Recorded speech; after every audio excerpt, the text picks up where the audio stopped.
Okay, our last session before lunch, the most awaited event of the day, by Matthew Waters, who is currently the chair and a member of the Department of Languages at University of Wisconsin, Eau Claire. He will be presenting on, by all means, Ahuramazda, help, support, and protect the king. Morning, everyone. I know we're heading towards lunch, so I do have a script and I do have some slides, so I'll try to keep things moving here. First, I'd like to briefly thank the Melammu board for the invitation to speak at this auspicious event, and especially Rahim Shayegan and the Pudavud Center and UCLA for their, as always, wonderful hospitality. The Achaemenid king and gods shared a special relationship, a truism, true enough, one whose multi-layered possibilities were framed in ways that continue to impress. The relationship was the cornerstone of the king's right to rule and served as a base point for the ideological messaging that was disseminated throughout the empire via both words and images.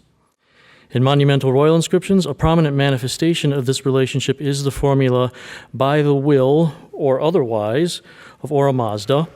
In other words, by all means, expressed here by active verbs to highlight the deity's active integral role, a wide array that even an expanded list in English translation by no means fully captures. The formula is one of, if not the primary expressions of the special relationship, a linchpin of Achaemenid royal inscriptions. It is most evident with Darius I, himself a cornerstone, if you will, of Achaemenid royal ideology. Roughly 3/4 of the attestations of this formula occur in his royal inscriptions, and the majority of those occur at Bisitun, or DB as it's called. Not coincidentally, the longest of our extant inscriptions and the urtext for Achaemenid ideological expression. Further, and also not coincidentally, Bisitun was Darius' first and main victory monument, in which it was so critical to justify his legitimacy, a phenomenon with which all those who study Achaemenid history are familiar. The deity is the key supporter and sponsor of the king, and in fact much more than that, unsurprising when one considers the volatile situation of the year 522 and Darius' own sketchy claims to the throne. The formula in question has a trilingual expression in the royal inscriptions, Old Persian, Elamite, and Babylonian, this is Akkadian. Translating the vocabulary in each version can be a challenge in itself, let alone interpreting the formula holistically in a wider ideological program, and that holistic sense is of some importance in discerning what the king is telling us. The words chosen are not simply approximate synonyms or elegant variation among the versions. Beyond the big three, meaning the original 3 versions on the rock, as Darius himself noted in DB paragraph 70, the inscription was distributed throughout the empire in multiple tongues. The nuances of translation of the formula therein, this is beyond the big 3, would be a similarly fascinating study, but obviously, even if it were feasible, one outside the present scope. Nonetheless, briefly on that line, I must acknowledge the fragmentary Aramaic version from Elephantine that often escapes notice, but I'll acknowledge that with an apologia. The Aramaic translation will continue to escape notice in this presentation for 3 reasons, actually 4 in the interest of time being one of them. One, the concern here are the monumental trilinguals planned and inscribed as intentional units. 2, commentators consider the Aramaic within a similar semantic range as the Babylonian Akkadian, generally translated as under the protection of or the like, and while that bears further comment from someone better versed in Aramaic than I, there is also 3, the extant copy from Elephantine is dated roughly 100 years after the original at DB. One might also acknowledge the various versions of Darius' accession relayed in the Greek historiographic tradition, primarily Herodotus and Ctesias. Creatively embellished echoes relayed a century or more later in works that had very different purposes. Though certainly based upon DB's core, if not much beyond the core, these have been subject to numerous studies in their own right. Suffice it to note that there must have been an initial Greek translation of DB, or a summary version thereof, in circulation at one point. Greek Ionia had been part of the Achaemenid Empire from the time of Cyrus onward, and even for far-removed Hicks on the edges of the empire, it was still important to hear all about the greatness of Darius. Thus the trilinguals. Try this with glasses as well. The main words in the phrasing that denote what the king was doing It's not going to work. By, with, or under the X of Ahuramazda, however exactly that X is to be understood, are Old Persian vašnā, Elamite zaumin, and Babylonian ṣillu. The translation by the will of or favor of, found in most English translations, represents the Old Persian version of the phrasing. But an examination of all three words and their nuances, especially their application within this formula, should be considered an integral part of Achaemenid ideological expression. This is aside from the context of each discrete occurrence of the formula in the inscriptions, whether the formula is applied to defeating enemies, building buildings, or other acts. This is certainly not the first time that a philologist has chased after the nuances of these words, but this is usually done, or a quest done, in isolation. Meaning, each version's vocabulary tends to be considered via cognates and derivatives within the respective Indo-European or Semitic language families, leaving aside the poor stepchild that is unaffiliated Elamite, rather than considered in contemplation with its contemporary versions. While the word's individual linguistic settings are obviously important, the contemporary versions are worth consideration as an expression, or plural expressions, of an ideological concept, or plural concepts, that were linked within a multifaceted system. So let us briefly consider the range of meanings of the nouns in the formula, each replete with significance in its own cultural milieu. The distinctions between the versions are inevitably lost in modern translations that, by necessity, are collapsed into one word choice. In the case of the formula, this collapsing cannot help but obscure significant ramifications for the royal-divine relationship. There is more to it than, for example, what Bruce Lincoln, in his important study on Old Persian vašnā, nicely worded as describes, quote, difficulty locating parallels for the Iranian term within the extant ideology and vocabulary of these other languages, end quote. While there is no doubt that that is the case, this is a challenge translating any conceptual word into another language. The difficulty becomes proportionately more so with the range of possible nuances of versatile vocabulary in a loaded ideological context. This is particularly the case with the Achaemenids, a dynasty that systematically tapped multiple traditions to form a new dynamic one. Old Persian vašnā is formed from the root vas plus the suffix na, expressing abstract actions. We have no traceable pre-Achaemenid antecedents. Commentators are in agreement that Old Persian vašnā is cognate with Avestan vašnā, a word with the same semantic range and which also occurs in the singular instrumental case. A consistency that suggests a shared Iranian concept that the Achaemenids adapted, or perhaps even invented, to express the royal-divine relationship. That is, vašnā is not a new concept per se that was created only in an attempt to capture Akkadian and or Elamite nuances. Elamite zaumin appears almost exclusively in the formula zaumin Ahuramazda, with no attestations outside the Achaemenid period and relatively few within it. Halak parsed zaumin as a conjugation 3 infinitive of zaumi with the addition of a nominal suffix n.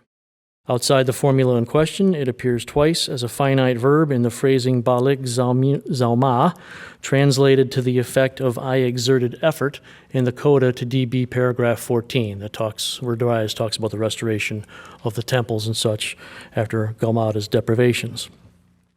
The form zamip also occurs as a participle, translated as exerters or workers or artisans or the like, a handful of times in the fortification texts.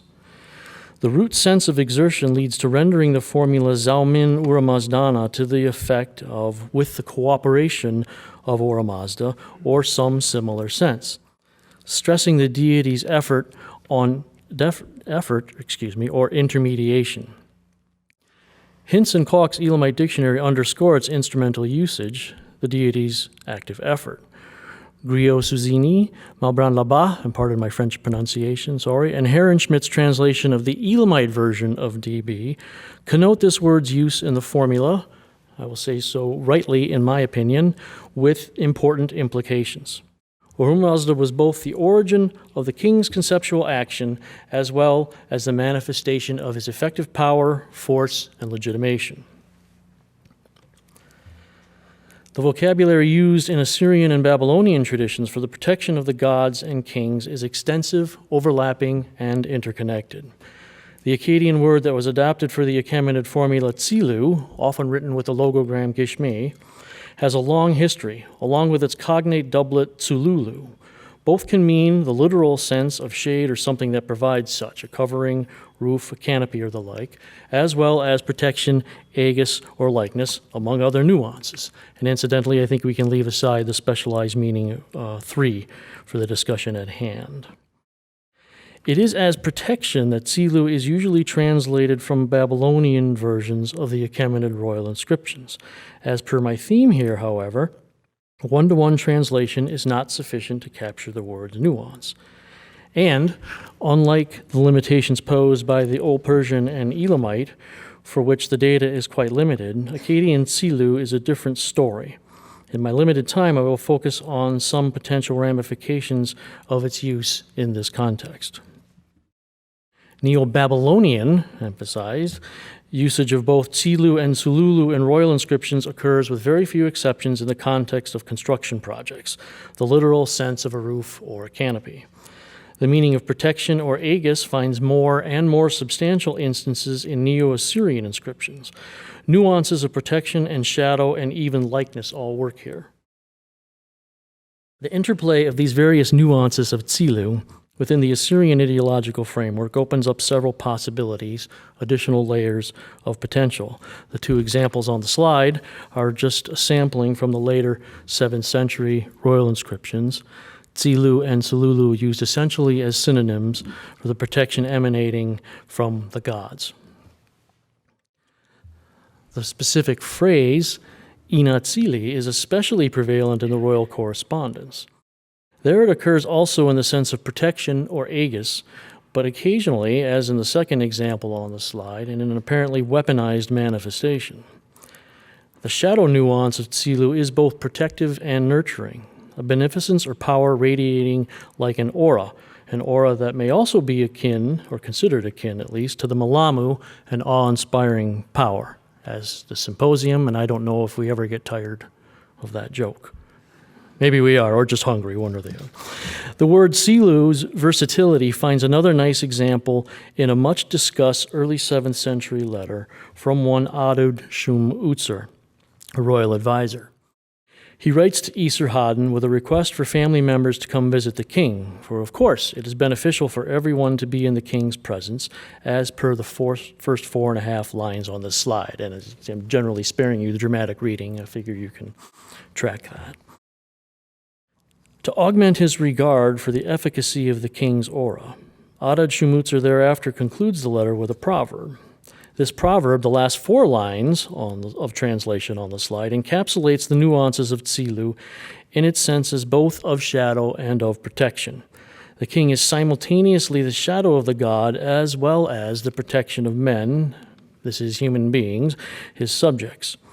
The king is described at the end as the mushulu sha'ili, the mirror or likeness of the god, likeness being yet another nuance of ṣillu. This wordplay is worth considering within the interplay of ideas, an antecedent for its application in the Achaemenid version of the formula in question. The sense of the king both as a shadow and as a likeness, in other words, a mirror or even a double, of the god has been periodically discussed over the last 2 decades in connection with whether or not, or, as oddly worded as this may sound, to what extent the king was divine. In other words, to what extent the king participated or shared in what may be called a limited divinity. Peter Machinist's work, just cited, is a seminal study on the issue as it regards the Assyrian king. Margaret Root, among others, has considered the possibilities for the Achaemenid king as manifest, for example, in the likeness of the king and the figure within winged disk at Bisitun and Nakshi Rustam, among other places. Regardless of one's take on this issue, this potential, incorporated into the phrasing inatsili, was part of the Assyrian legacy that carried over into the Achaemenid usage. The royal-divine relationship is a sensitive issue, since, of course, the Achaemenids never claimed outright divinity, as did, for example, Naram Sin centuries previous. The Assyrians are considered not to have done so either, but that should be qualified. Multiple references to kings as born of the gods, created of divine material, proclaimed in or as the image of a god, among other examples, are difficult to take as mere metaphors. The Achaemenid kings were well aware of this, well versed in this Assyrian tradition. Whether or not the Achaemenid kings meant to imply what I would call a shared essence of divinity, a limited divinity as per Egyptian tradition if you prefer, this may remain an open question. It is often a matter of semantics, but an important one. Put another way, perhaps we should ask whether there was any discomfort in the potential implications that the Achaemenid king participated in, at some level, divinity, and by extension, then shared somehow in the divine essence. The epiphenomenon is a manifestation of the deliberately ambiguous application of both text and image that highlighted the royal-divine relationship and its interchange. To conclude, I would argue that we need to do more than just acknowledge that Elamite zaumin, Akkadian ṣillu, and Old Persian vašnā are attempts at translation of one word to another across languages. They are much more, and this brief overview only scratches the surface. Deeper questions concern, rather, how each is meant to complement and supplement the other.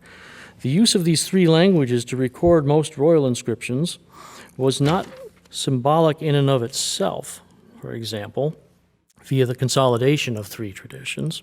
It also allowed expression of discrete but related ideas refracted through one prism. The evolution of ideological messaging, like too much else, is not readily traceable under Cyrus or Cambyses. Both continuity and ingenuity are obvious. Differentiating the sources and tracking the transmission are not so much. Darius synthesized and augmented long-standing ideas into a new Achaemenid vision, one that began with Cyrus, eclectic but purposeful incorporation of previous structures into a Persian vision of universal empire.